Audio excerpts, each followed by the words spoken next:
हे मधुसूदन, तुम कहते हो कि मनुष्य अपनी अंतिम सांस तक भी माया मोह में पड़ा रहता है,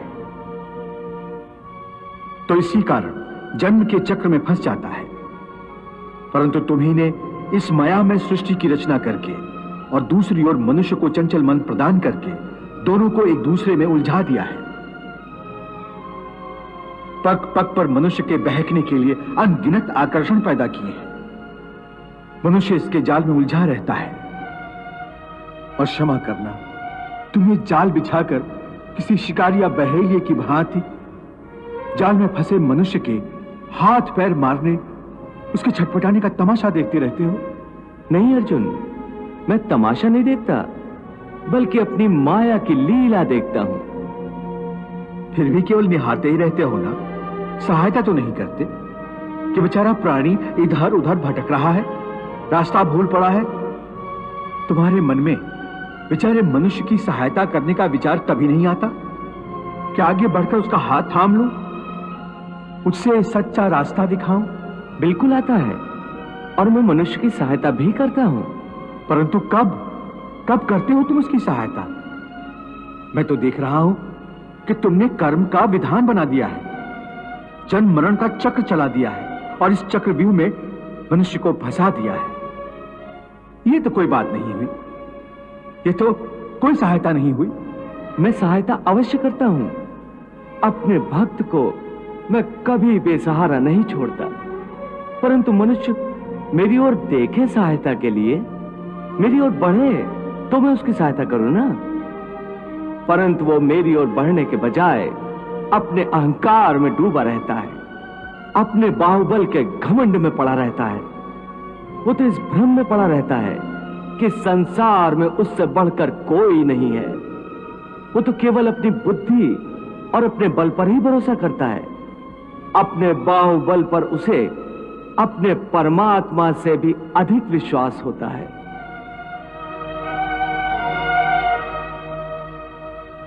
अपने रास्ते से भटके हुए मनुष्य की सहायता के लिए आखिर तुम उससे क्या चाहते हो? क्या तुम्हें सोने चांदी के चढ़ावे चाहिए? क्या तुम अपने भक्तों से स्वादिष्ट और पंच पकवान चाहते हो? मैं मनुष्य से एक श्रद्धा के अतिरिक्त कुछ नहीं चाहता, कुछ नहीं मांगता। वो मेरे प्रति बड़े बड़े चढ़ावे न चढ़ाए। सोना, चांदी, घी, चंदन और पकवान के चढ़ावे मुझे नहीं चाहिए। श्रद्धा और भक्ति भाव से एक फल, एक फूल, फूल की एक पत्ती, जल का एक कतरा या चावल का आधा दाना ही सही, मैं उसको भी भक्त की श्रद्धा से कहीं अधिक श्रद्धा से स्वीकार कर लेता हूं। पत्रम पुष्पम फलम तोयम यो मे भक्त्या प्रयच्छति तद अहम भक्ति उपहृतम अश्नामि प्रयतात्मनः। अरे इतना भी ना हो सके तो श्रद्धा या भक्ति का एक आंसू ही सही, मैं उसे भी कबूल कर लेता हूं। श्रद्धा में डूबे उस एक आंसू में मेरा सारा अस्तित्व सराबोर हो जाता है। भक्ति अथवा पश्चाताप का ये आंसू चाहे लाखों पाप करने के बाद अंतिम क्षण में क्यों न बहाया गया हो, मैं उस अनुपम भेंट को भी स्वीकार कर लेता हूं और मनुष्य के सारे पापों को उस आंसू से धोकर उसे नवजात शिशु की तरह निष्पाप कर देता हूं, उसका कल्याण करता हूं, उसे मुक्ति देता हूं। केवल एक फल, फूल या पत्ते को अर्पण करने पर ही मुक्ति दे देते हो। फिर कर्म विकर्म, पाप पुण्य, धर्म विधान सब यूं ही रह जाते हैं। ये धर्म, ये विधान और उसके सारे सिद्धांत तो चंद्रमा और अनगिनत तारों की भांति होते हैं, जो अधर्म और अज्ञान के अंधकार में झिलमिलाते रहते हैं।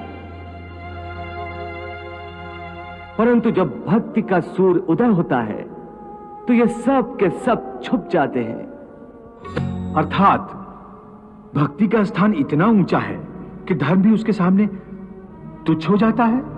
हां, परंतु आसक्ति से रहित भक्ति, जिसके लिए किसी पंडित प्रवचन, किसी पूजा सामग्री की कोई आवश्यकता नहीं। हां, केवल एक शर्त है। वो शर्त क्या है मधुसूदन? पूर्ण श्रद्धा और पूर्ण भक्ति से अपने आप को, अपने सारे कर्मों को मेरे प्रति समर्पित कर दो। बस मैं अपने ऐसे भक्त को सब कुछ भुलाकर उसे मुक्ति दे देता हूं। हे अर्जुन, भक्ति का स्थान इतना ऊंचा है कि अपने सच्चे भक्तों की मैं स्वयं भक्ति करता हूं। ये क्या कह रहे हो मधुसूदन? भला परमात्मा होकर तुम किसी भक्त की भक्ति कैसे कर सकते हो? यदि परमात्मा भी भक्त हो गया तो फिर दोनों में क्या अंतर रह जाएगा? यही अंतर तो मिटाना चाहता हूं मैं। भक्त और भगवान के बीच कोई सीमा रेखा नहीं खिंचती। भक्ति तो भगवान और भक्त के बीच एक पवित्र रिश्ता है।